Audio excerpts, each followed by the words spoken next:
지난주부터 우리는 지난주가 아니죠. 몇 주 전부터 우리 느헤미야 말씀 계속 살펴보고 있습니다. 느헤미야에는 성벽이 무너졌기 때문에 그들을 보호해 줄 영적인 육적인 성벽이 필요하다 그랬고, 하나님께서 느헤미야라는 사람을 통해 그것을 다시 만들겠다, 회복하겠다 말씀을 하시고 느헤미야를 사용하고 계십니다. 지난주에는 우리 형통한 자의 삶, 형통한 자가 살아가는 삶이 있는데 총 3가지 삶이 있다 그랬어요. 근데 지난주에 한 가지만 하고 끝나버렸어요. 제가 말을 너무 많이 했나 봐요. 그래서 오늘은 2, 3번을 좀 이야기를 좀 나누려고 합니다. 지난주 기억나세요? 하나님이 도우시는, 답을 얘기해버렸다. 형통한 사람의 삶의 첫 번째 특징이 뭐라고요? 하나님의 도우심이 있는 삶이더라. 하나님의 도움을 받으며 살아가더라. 여러분, 제가 지지난주 설교하면서 여기서 느헤미야에 나오는 형통이라는 단어의 뜻이 뭐라 그랬죠? 뭐라고요? 여러분 회개하셔야 돼요. 초등학교 몇 학년이에요? 초등학교 6학년이 앞에 앉아가지고 지난주부터 계속 맞추는 거예요. 형통이라는 이 단어는요, 하나님이 쓰시기에 합당한 도구라는 뜻이에요. 우리는 형통하면 뭔가 내가 뭐 일하면 잘 풀리더라, 내가 막 뭐 하기만 하면 다 홈런이더라, 그런 사람을 보면서 우리는 형통한 사람이다 라고 이야기할지 모르겠지만, 성경에서 말하는 형통은요, 내가 뭔가를 잘하더라가 아니라 하나님의 쓰시기에 합당한 자가 되는 것, 하나님이 도구로 사용하시는 그 삶이 형통한 사람이래요. 그래서 어떤 때는 좀 잘 나갈 때도 있겠죠. 하나님께서 그게 필요하면. 어떤 때는요, 잘 안 될 때도 있어요. 왜? 하나님이 그것이 또 필요하면. 우리는 그냥 도구예요. 요즘에 이제 신대원을 마치고 목회자가 막 되는 분들이 한탄을 하는 내용이 있습니다. 한 20년만 일찍 태어날 걸. 소위 말하는 20, 30년 전만 해도 교회에 깃발만 갖다 꽂으면 성도님들이 모인다 하던 시절이 있었잖아요. 근데 지금은 어떤 시절이에요? 교회에 있는 성도님들이 다 빠져나가는 시기예요. 그러니까 이 목사님, 젊은 목사님들이 내가 20, 30년만 일찍 태어날 걸. 여러분, 시대에 따라서 그 모든 것들이 변화하겠지만 그 앞선 사람이 좋은 것도 아니고 뒷선 사람이 좋은 것도 아니고요, 저는 하나님의 그 시대를 위한 사람들이 있다고 생각을 합니다. 뭐 깃발만 꽂으면 모이던 시절은 또 그게 필요하셨겠죠. 그리고 지금은 뭐 안 모이는 게 필요한 시절이라 그런 건 아니겠지만, 그럼에도 불구하고 사람이 많이 모이고 적게 모이고 이 문제가 아니라 지금 이 시대에 필요한 사람이기에 그 사역자를 하나님께서 세우셨다 저는 믿거든요. 내가 잘 되고 못 되고를 다 떠나서 하나님께서 지금 나의 인생을 사용하고 계신지, 나의 인생을 이끌어 가고 계신다면 사람들이 보기에 저 사람 좀 안 됐다 할지라도 그것이 형통한 삶이고, 사람들이 볼 때 우와 저 사람 대박이다, 어떻게 저렇게 떼돈을 벌었어 할지라도 그것이 하나님의 인도함 밖에 있다면 그 인생은 형통, 반대말 뭐예요? 안형통한 인생이라는 거예요. 사랑하는 여러분, 형통한 인생은요, 하나님께서 사용하시기 때문에 잘못될 수 없어요. 영적으로 말이에요. 그리고 그 사람은요, 하나님께서 경험케 하시는 놀라운 일들을 경험하며 살아가기 때문에 세상에서 말하는 잘되고 못되고를 떠나서 나의 인생이 하나님의 손 안에 있고 계획 안에 있고, 하나님과 기도하면 하나님께서 기도에 응답을 해주시는 것을 경험하며 살아가기 때문에 스펙타클한 인생을 살아갈 수밖에 없어요. 그러니 하나님의 손에 붙들린 바 쓰임 바 되는 인생은 재밌는 거예요. 좀 가난해도 재밌고, 좀 부자라도 재밌고, 좀 건강해도 재밌고, 조금 건강하지 않아도 재밌고, 진짜 그런 거예요. 우리 성도님들, 하나님의 이 형통하심을 늘 경험하기를 바랍니다. 형통한 삶은 뭐냐면 하나님의 인도하심과 도우심을 경험하며 사는 삶이다. 두 번째, 오늘 시작하는 거예요. 두 번째, 하나님께서 형통하게 하시는 삶을 살아가는 사람은 어떤 특징을 가지고 있냐면 사람들에게 사랑을 받아요. 갑자기 찔리세요? 하나님께서 형통케 하시는 사람은요, 사람들에게 사랑을 받더라고요. 여러분, 하나님이 원하시는 것은 저 하늘 높은 데 있는 것이 아니에요. 내가 살아가는 이 땅과 내 옆에 살아가는, 내 옆에 앉아 있는 이 사람과의 관계거든요. 그런데 자꾸 우리는 하늘의 것만 구하고 옆에 있는 사람을 향한 것을 하나도 구하지 않죠. 오늘 본문 한번 읽어볼까요? 6절 같이 한번 읽어보겠습니다. 6절입니다. 시작. 그때에 왕후도 왕 곁에 앉아 있었더라. 왕이 내게 이르시되 내가 몇 날에 다녀올 길이며 어느 때에 돌아오겠느냐 하고 왕이 나를 보내기를 좋게 여기시기로 내가 기한을 정하고. 다른 번역본을 보면 뭐라고 나와 있냐면요, 그렇게 다녀오려면 며칠이 걸리니? 라고 물어요. 여러분 한번 생각해 보세요. 느헤미야가 왕에게 저 성벽 좀 지어야 되겠으니까 뭐 이것저것 주세요. 오케이. 근데 말이야, 너 한 며칠 정도면 갔다 올 수 있니? 얼마나 걸리는데? 지금 여러분 페르시아의 왕이에요. 그때 당시 전 세계의 가장 큰 제국의 왕이었어요. 그런데 노예였던 느헤미야가 자신의 술관원이 되었는데 갑자기 생뚱맞게 찾아오더니 자기네 민족의 성벽이 무너졌고 자신의 조상들의 묘실이 무너졌기 때문에 그 성벽을 건축하러 가야 되겠다는 거예요. 여러분 생각해 보세요. 술관원장은 무슨 일을 했냐면 왕이 마시는 술을 먼저 마셨던 사람. 그래서 왕이요, 여긴 독이 없습니다. 그런 술을 이제 왕이 먹는 거거든요. 자신의 목숨과 직결될 일을 하는 사람이었어요. 그런데 이 사람이 갑자기 떠나겠대요. 왕 입장에서는 야, 너 죽을래? 그럴 수도 있는 거예요. 내 생명을 관리하는 네가 이 자리를 비우고 도대체 어디를 가겠단 말이야. 하지만 왕은 그렇게 얘기하지 않아요. 제일 처음에 왕이 너 뭐가 필요한데 이것도 묻지 않았어요. 네가 뭐가 필요하든 그건 내가 다 해줄 수 있으니까. 얼마나 걸리는데, 며칠이나 걸리는데. 여러분 왕이 왜 이렇게 얘기했을까요? 한 가지밖에 없어요. 왕이요, 느헤미야를 엄청 아꼈던 거예요. 아니 조금 더 진한 표현으로 느헤미야를 너무 사랑했던 거예요. 오늘 본문에 보면 느헤미야가 왕에게 왔을 때 왕후가 왕 옆에 앉아 있었다. 본문은 그렇게 기록하거든요. 학자들이 뭐라고 얘기를 하냐면 왕후가 왕 옆에 앉아 있었다라는 이것은 아마도 공적인 업무가 아니라 사적인 공간이었을 것이다 라고 해석을 해요. 그러니까 이제 업무를 다 마치고 왕이 이제 왕후와 함께 쉬는 시간이었던 것 같아요.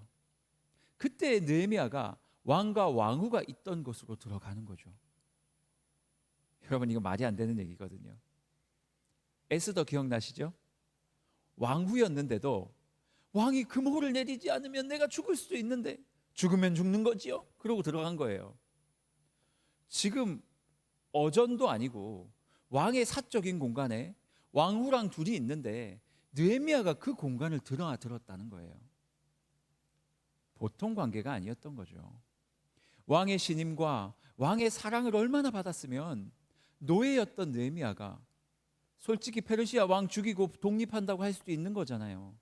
이 시절에 독살이 얼마나 많았는데요. 하지만 왕은 느헤미야를 사랑했고 그를 믿었어요. 그리고 느헤미야는 왕에게 사랑받는 존재였어요. 사랑하는 여러분, 느헤미야는 왕에게 사랑을 받았고 하나님은 그 왕의 사랑받는 느헤미야를 사용하셨어요. 저는 이 본문을 읽으면서 그런 생각을 했어요. 아니, 도대체 느헤미야 같은 노예가 어떻게 왕에게 사랑을 받을 수 있었을까? 도대체 하나님은 왜 느헤미야가 왕에게 사랑받게끔 허락하셨을까? 왜냐하면 그게 꼭 피어있던 시기였거든요. 제가 이걸 보면서 그런 생각을 좀 했어요. 하나님, 느헤미야가요 도대체 어떻게 살았길래 왕한테 이렇게 사랑을 받았을까요? 성경을 한번 잘 읽어보셔요. 느헤미야는요 진짜 치밀했던 사람이었어요. 느헤미야에게는 뭐 고대나 현대나 사랑받는 사람들의 특징은 비슷해요. 옆에 와서 맨날 투덜대는 사람, 그렇죠? 우리가 사랑해 줄 수 있죠. 다들 표정이 이렇게 하시면 안 돼요. 맨날 투덜대는데 어떻게 사랑해요? 여러분 공동체 안에서 가만히 보세요. 사람들에게 사랑받고 이 사람이 가면 누구나 다 환영한다. 그 사람들의 특징이 있어요. 항상 웃어요. 항상 웃고 자기 주장이 세지 않아요. 항상 누군가의 필요를 살피고요. 항상 엄마 미소를 하고 있어요. 느헤미야처럼 항상 성실하게 자리를 지켰고요. 자기의 자리를 지켰고요. 항상 지혜롭게 말을 하는 사람이었어요. 말에 온유함이 있었다고요. 여러분, 이런 사람하고 여러분 사랑할 수 있습니까? 안녕하세요, 안녕하든가 말든가 이런 사람하고 사랑할 수 있으세요? 어머, 장로님, 왜? 이런 사람하고 사랑할 수 있으세요? 안 되죠. 항상 온유하고 따뜻한 그 사람들을, 그런 사람하고 사랑하는 거죠. 느헤미야는 그런 인생을 살았던 것 같아요. 오늘 보면요, 느헤미야가 얼마나 말을 온유하게 했냐면, 느헤미야가 요청할 때도 이렇게 말해요. 왕이시여, 지금 우리의 성읍이 다 불타 없어졌으니까 빨리 나에게 이게 자원들을 주셔가지고 제가 고치게 해주세요. 이렇게 말하지 않아요. 왕이요, 왕이 만약에 이것을 선한 것이라고 여기시거든 저에게 이것을 해주실 수 있으시겠습니까? 지혜롭지 않습니까? 왕이요, 내가 좀 너무 급해요. 지금 빨리 달라니까요. 그게 아니라, 왕이요, 여기서 선하다 이 단어는요, 토브라는 단어예요. 우리가 너무 잘 아는 단어예요. 왕이요, 당신의 선하심이 있다면 저에게 이 호의를 좀 베풀어 주시지 않겠습니까? 이렇게 말하는데 안 줄 사람이 누가 있겠냐고요. 누가 저를 찾아와가지고, 목사님이 혹시 옳게 여기시거든 우리 집에 신방 좀 오시죠? 그럼 제가 싫어요, 바빠요, 심심해서 못 가요, 배고파요, 이러겠냐고요. 비유가 적절치 않았음을 인정합니다. 여러분, 하나님께서는 사람들에게 사랑받는 자를 사용하셔요. 여러분의 인생 어떻습니까? 주변 사람들이 여러분을 좀 사랑하셔요? 인정하십니까? 아니면 내 고집이 막 하늘 위로 넘쳐서 내가 하는 행동은 다 옳고 내가 말하는 건 다 옳고 내가 가는 길이 곧 길이요 진리요 생명이니 여기다가 카펫을 깔아라 내가 걸어가야 될 거니까. 혹시 주변 사람들이 아무리 말을 하고 권면을 해도 귀 딱 틀어막고 내가 말하는 건 다 옳으니까 혹시 그런 고집쟁이는 아니세요? 여러분, 하나님의 사역이요, 대단한 실수나 대단한 아픔, 대단한 그런 걸로 막히는 게 아니에요. 하나님의 사역은요, 대단한 능력으로 이루어지는 것도 아니에요. 하나님의 꿈과 하나님의 복음 전파와 하나님의 사역은요, 작게는 여러분의 입술 때문에 이루어지고 막혀지고 한다니까요. 실험 한번 해보실래요? 다음 주에 새 가족들이 올 거예요. 제 생각이에요. 왔을 때 여러분 이렇게 한번 얘기해 보세요. 왜 왔대? 해보세요. 그럼 역사가 일어날 거예요. 그들이 떠나가는 역사가 일어날 거예요. 그런데 우리들이 그들을 반기고 그들을 위해서 따뜻한 말 한마디, 그들을 따뜻하게 대하고 한번 웃어주는 미소가요, 그들이 이 교회에 정착하게 하는 하나님의 복음이 이 땅에 이루어지는 놀라운 역사가 있게 되는 거예요. 여러분들이 어디 신학교 가가지고 창세기에서 계시록까지 공부 다 하고 나는 하늘의 신학을 이만큼 안다, 하나님에 대해서 실로 구원론 나한테 물어봐라, 나 다 얘기할 수 있다, 그렇게 공부한 사람을 통해 복음이 증거된다고요? 아니에요.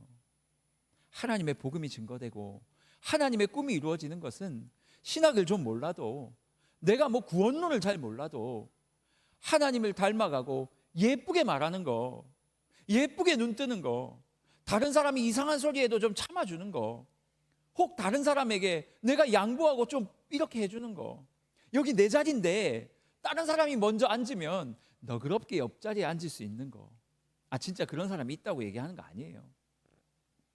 이런 땅에 있는 것 같은 하찮아 보이는 것들이 주 예수 그리스도의 복음을 전파하는 거라니까요. 여러분, 제발 너무 하늘 보고 기도하지 마세요. 물론 하나님 보고 기도해야죠. 하지만 너무 영적이고 하늘에 있는 것을 구하지 않는 우리가 되면 좋겠어요. 하늘에 있는 것을 구하기 전에 이 땅에 있는 내 손과 발을 먼저 좀 살펴보자고요. 내 입술을 좀 먼저 좀 살펴보자고요. 우리의 한마디가, 우리의 연약한 입술의 한마디가 천하보단 귀한 영혼들을 교회 밖으로 내쫓을 그런 일은 없었는지 말이에요. 저는 우리 새순교회에 있는 모든 성도님들이 하나님에게 사랑받는 건 당연하고요. 하지만 그것에 앞서서 뒤써야 되나? 어쨌든 사람에게 사랑받는 여러분들이 됐으면 좋겠어요. 별로 사랑받지 않고 싶어 하시는 것 같아요. 뭐 사랑하든가 말든가 그냥 마이 웨이다 그냥 마이 웨이 그러면 막 걸어가시는 거예요. 그러면 안 돼요. 저는 엉덩이가 무지하게 가볍거든요. 아마 교역자실에서 저와 이제 5층 공간이 완성이 돼서 제 방이 완성이 돼서 이제 제가 어제 입주를 했어요.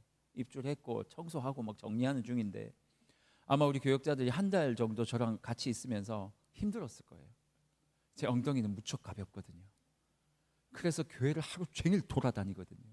아무도 없어도 3층에 왔다가 4층에 갔다가 교회 주변을 빙글빙글 돌고 무너지라고 도는 거 아니고 빙글빙글 돌고 보고 혹시 사람이 지나가면 우리 교회 앞에서 엉뚱한 사람들한테 인사 많이 했어요.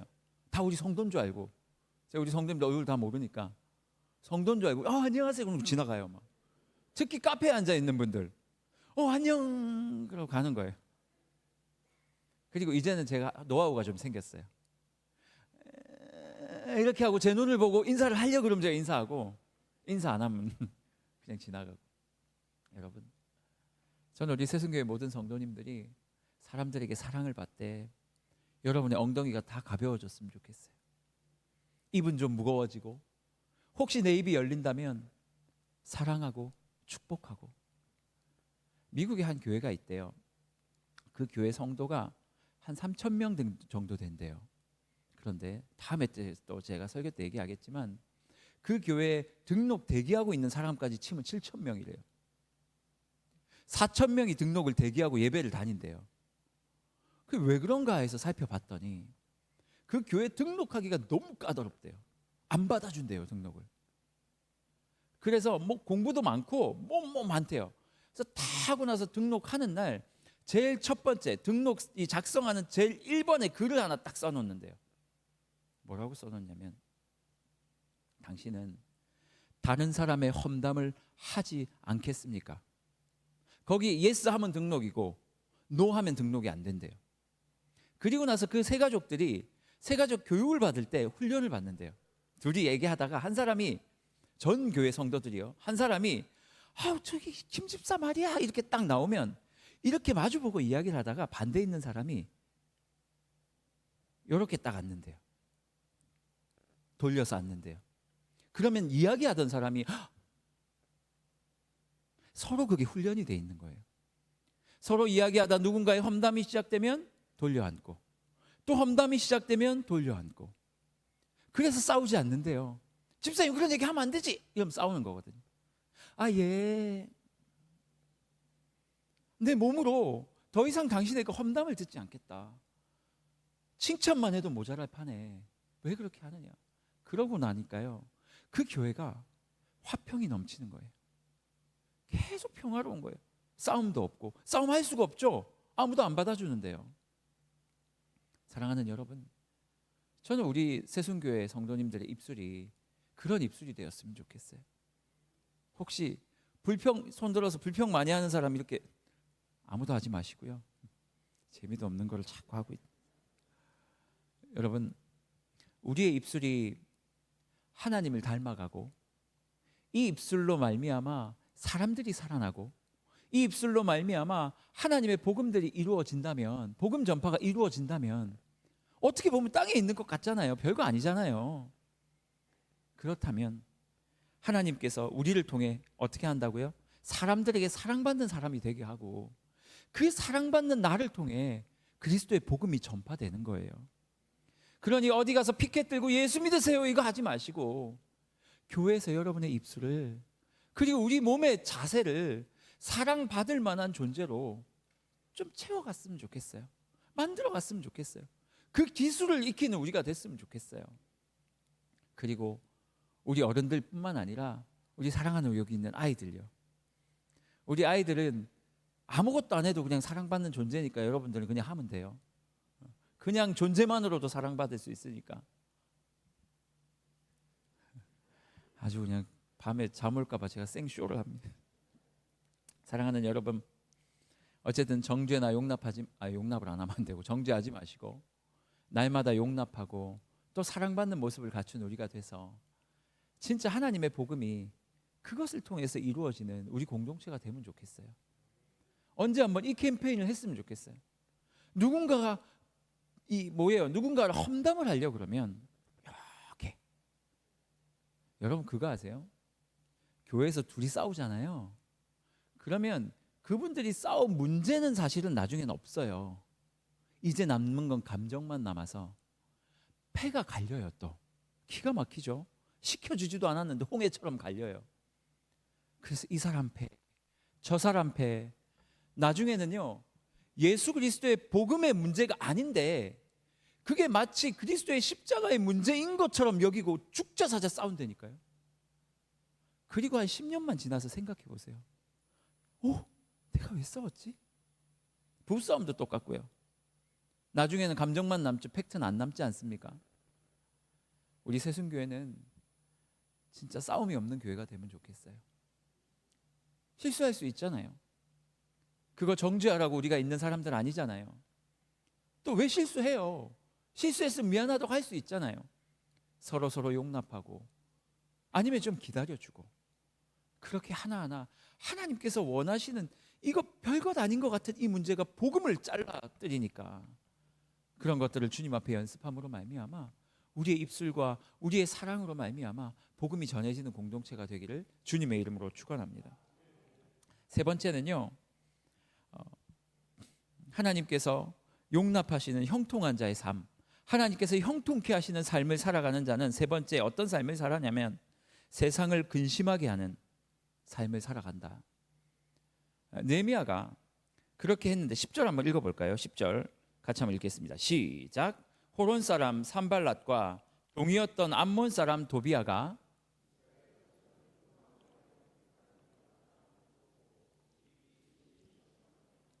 형통한 사람은 그냥 막 걸어가면 하나님께서 도우시고 형통한 사람은 하나님께서 또 사랑받는 자로 세워주신다 그랬는데 세 번째도 좀 좋은 게 나오면 좋겠는데 세 번째는 무슨 이야기냐면 형통한 자, 그리스도 안에서 형통한 자는요 세상의 근심이 돼요. 세상 사람들을 근심하게 만들어요. 지금 느헤미야가 온다는 소식을 듣더니 호론 사람 산발락과 종이었던 암몬 사람 도비아가 뭐라고 말하냐면 이스라엘 자손을 흥황하게 하려는 사람이 왔다함을 듣고 심히 근심하였더라. 하나님의 성벽을 건축하러 왔다는 얘기를 듣고요 세상이 근심하고 있어요. 자기랑 뭔 상관이라고요? 아무 상관없는 사람이에요. 근데 괜히 이스라엘 미워했던 사람인데 근심하기를 시작하는 거예요. 여러분, 혹시 여러분들이 살아가는 삶의 현장 가운데 여러분들이 가면 사람들이 막 박수를 칩니까? 아니면 여러분들이 가면 좀 사람들이 긴장을 하십니까? 제가 대학교 때였어요. 대학 때 저는 이제 그 마음속에 가지고 있던 주장 하나가 뭐였냐면 나는 절대 술을 마시지 않는다. 저는 일반대 경영학과를 나왔으니까. 왜냐하면 내가 술 마시면 친구들이 교회 안 나올 거니까. 하지만 술은 마시지 않지만 술자리는 간다. 이게 제 모토였어요. 왜냐하면 내가 술 안 먹는다고 친구들하고 하나도 어울리지 않으면 아무것도 안 되잖아요. 그래서 제가 대학 4년 동안요 친구들과 술자리에 늘 가서 등 두들겨주고 토한 거 다 치워주고 끝나면 버스 태워주고 아니면 버스도 못 탈 정도면 그냥 술집에 내렸다 놔두고 나왔어요. 어떤 친구는 그 다음날까지 자더라고요. 남의 술집에서. 제가 그렇게 시작을 했는데 제가 과 대표였거든요. 1학년 때. 어떻게 됐어요. 다음에 설명해 드릴게요. 과 대표였는데 과 대표가 술을 안 먹는데 라는 소문이 다 난 거예요. 과 대표는 술을 제일 잘 먹는 사람이어야 하거든요. 왜냐하면 술을 해야 되니까. 근데 제가 얘기했어요. 내가 과 대표 되면 니네들 술자리가 많이 줄어들 텐데 괜찮겠니? 그러니까 괜찮대요. 그래서 과 대표가 됐고 선배들이 저를 괴롭히기 시작하는 거예요. 야, 너 왜 술 안 먹어? 왜 술 안 먹어? 그래가지고 많이 끌려갔어요. 친구들도요 처음에는 막 이렇게 하더니 좀 지나니까 배가 아팠나 봐요. 어느 날 술을 제가 한 잔 마셨거든요. 어떻게 마셨냐면 저는 콜라만 마셨어요. 콜라 사이다만. 별명이 김진이었어요. 그때 당시 김진이라는 사람이 콜라 사이다만 먹으면 취했으니까.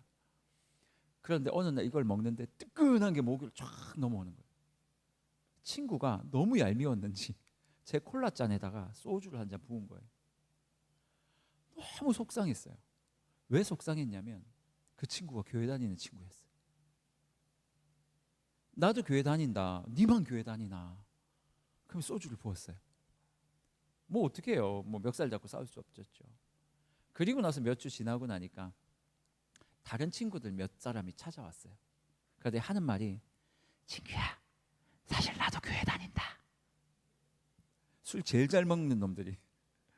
술 먹는 이야기를 제가 지금 하는 것이 아니라, 제가 그 자리를 지켜야 한다고 앉아 있었고 저도 술값 똑같이 다 냈어요. 선배들에게 불리기도 했고 6개월 고생했고요. 선배들이 그 뒤로부터 쟤는 건드리지 마라 그래서 나머지 3년 6개월은 편하게 학교를 다녔어요. 그런데 제가 그 자리에 가면 갈수록 친구들이 저를 불편해하는 게 아니라 자기 언행들을 좀 불편해하는 거예요. 너무 거친 이야기나 너무 음담패설을 좀 줄이고, 그렇다고 저를 뭐 왕따시키거나 그런지는 않고요. 제가 그때 깨달았어요. 아, 술 안 먹고 세상에 물들지 않은 한 사람이 그곳에 있다는 것만 해도 세상 사람들이 긴장하는구나. 막 떠들고 엉뚱한 데 가고. 제가 나중에는 전도사가 돼서 친구들이 전화가 와요. 전화가 와서, 진규야, 고해성사 할게 그래요. 그래서 우리는 고해성사 하는 거 아니다. 그러고 부산에 내려갔는데 친구들이 또 호프집에 모인 거예요. 이제 전도사지만 갔죠. 딱 앉았어요. 앉아서 막 맥주 잘 마셔요. 저는 여전히 사이다를 먹었죠. 그리고 나더니 이 친구들이, 이제는 너와 함께 할 수 없는 시간이다 그러는 거예요. 그게 뭔데? 같이 가자. 너는 오면 안 된다. 뭐 어딜 갔는지는 전 몰라요. 이 친구들이 저를 떼내려고요. 끝까지 자기들 가지도 못하고 끝까지 뭐 2차 3차 또 하러 갔겠죠. 여러분, 결국 저만 이제 빠져나왔지만 결국 예수 믿는 사람이 그 자리에 있으므로 세상 사람들이 근심하게 만드는 삶 말이에요. 우리가 정죄해서 근심하는 게 아니라 우리의 모습과 우리가 가진 이 삶의 걸음이 그들이 봤을 때 뭔가 다르니까, 그들이 봤을 때 감히 우리 앞에 나와서 사기치자 얘기하지 못하고, 그들이 우리 앞에 와서 범죄하자 얘기하지 못하고, 그들이 우리 앞에 와서 좀 다른 짓을 하자 얘기할 수 없는 영적인 권위를 가지고 오히려 세상을 근심케 하면서 예수 그리스도의 빛과 소금의 역할을 감당하는 자, 그 삶이 바로 형통한 삶이다 라고 오늘 성경은 우리에게 말하고 있는 거거든요. 사랑하는 여러분, 어떻게 살고 계셔요? 여러분의 입술은 안전하십니까? 여러분, 우리 교회는 괜찮은 거예요. 제가 아직 우리 교회를 잘 몰라서 하는 얘기예요. 우리 교회는 괜찮습니까? 혹시 막 열어보면 막 다 싸우고 막 그런 거 아니에요? 권사님 두 분 괜찮으세요, 사이? 막 알고 보면 막 왼수고 막 밀려가지고 같이 앉은 거 아니에요? 여러분, 교회는 그런 데가 아니에요. 제가 몇 주 후부터 우리 교회 교회로는 너무 무거운 이야기고, 교회가 뭔지부터 새로 시작할 거예요. 첫 단부터 새로 놓을 거예요. 교회가 뭐 하는 곳인지, 하나님께서 우리를 이곳에 왜 앉혀 놓으셨는지, 왜 불러두셨는지, 왜 우리가 싸우면 안 되는지, 단순히 착한 사람이 되기 위해서가 아니라 우리가 싸우면 그리스도의 복음이 막히니까 예수 부인하는 거 아니면 좀 안아주자고요. 예수 그리스도 반대하는 거 아니고 그런 게 아니면 좀 안아줬으면 좋겠거든요. 여러분의 삶은 안전하십니까? 여러분 세상에 나가면 여러분 때문에 세상 사람들이 긴장하십니까? 혹시 세상보다 더하며 살지는 않습니까? 세상 사람들보다 더 악하게, 세상 사람들보다 더 쪼잔하게, 세상 사람보다 더 그렇게 사는 게 우리의 삶은 아니에요. 교회만 오면 거룩해지고 세상 나가면 쪼잔해지고. 우리의 삶을 좀 점검해 봤으면 좋겠어요. 제가 오늘 이 말씀을 준비하는데요, 이 찬양이 자꾸 제 마음속에 와 닿았어요. 꽃들도라는 찬양이에요. 이 찬양을 보면 이게 일본 찬양이거든요. 제가 맨날 이 찬양 부를 때마다 하는 얘기예요. 일본 사람들이 복음 증거가 너무 어려우니까 이 찬양을 하면서 가사를 한번 보세요. 이렇게 이야기를 해요. 1절에 보면 이곳에 생명샘 솟아나, 그쵸? 눈물 골짝 지나갈 때에, 그 다음 가사가 뭐냐면요, 지금 힘든데 뭐잖아 열매 맺히고 웃음소리 넘쳐나리라. 2절을 한번 같이 불러볼까요? 그날에 하늘이 열리고 모든 이가 보게 되리라. 그 다음 가사요, 마침내 뭐가 핀다고요? 꽃들이 피고 영광의 주가 오시리라. 여러분, 지금 이 찬양을 일본 사람들이 왜 이렇게 부르는 줄 아세요? 복음이 전파가 안 되는 거예요. 그런데 마침내 하나님께서 복음 전파 허락하시고 이 땅에도 이 열매가 나타나고 꽃이 피겠지, 그러면서 간절한 마음으로 기도하며 이 찬양을 부르는데 제 마음속에 답답함이 이렇게 있는 거예요. 왜 답답했는 줄 아세요? 우리 성도들은 이 복음이 흘러갈 수 있는 통로로 그 자리에 서 있나? 여러분이 그렇게 오랜 기간 예수 그리스도를 위해 기도하고 찬양하고 예배했다는 거 다 아는데, 그렇게 예배해놓고 가서 한마디 팍, 누가 찌른다고 바로 같이 찌르고 서로 싸우고 용납하지 못하고 그렇게 열심히 신앙생활을 했는데, 혹시 이것 때문에 이 하나님의 꿈이 막히는 건 아닌가? 세상에 나가서 똑같이 삶으로 말미암아 오히려 이 하나님의 꿈이 막히는 건 아닌가? 여러분, 오늘 이 찬양할 때는요, 가사를 생각하시, 다 일어나 보세요. 다 일어나셔가지고 가사를 생각하면서 우리 자신의 모습을 한번 주님 앞에 떼어드리면서 생각하면서 한번 이 찬양 불러봅시다. 이곳에 그곳에 생명샘 솟아나 눈물 골짝 지나갈 때에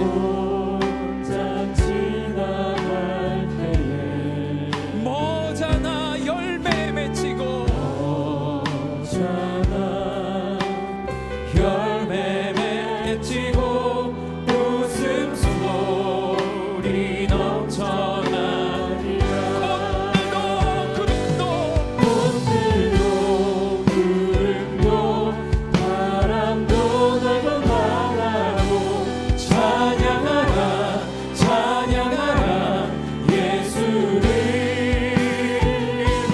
하늘을 울리며 노래해 나의 영혼아. 은혜의 주 은혜의 주 은혜의 주. 그날에 하늘이 열리고 그날에 하늘이 열리고 모든 이가 보게 되리라. 마침내 꽃들이 피고 누가요? 영광의 주가 오시리라.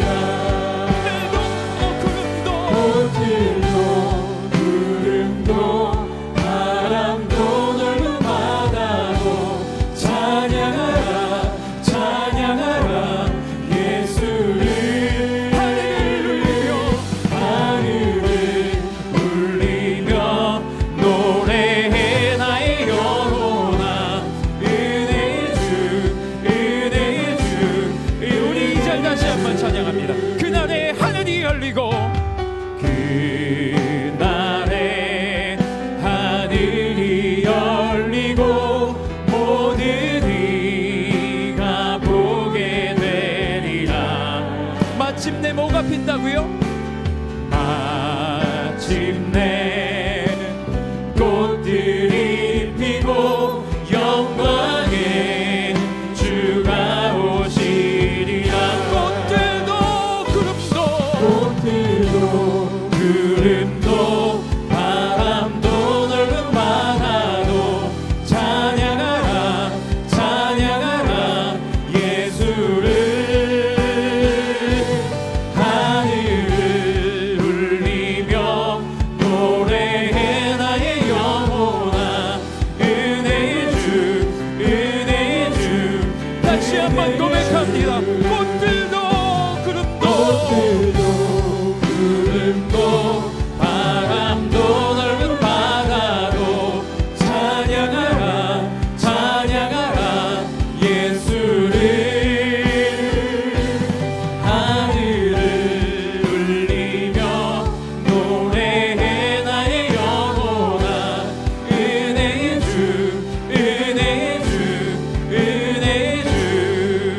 같이 한번 기도하기를 원하는데요. 여러분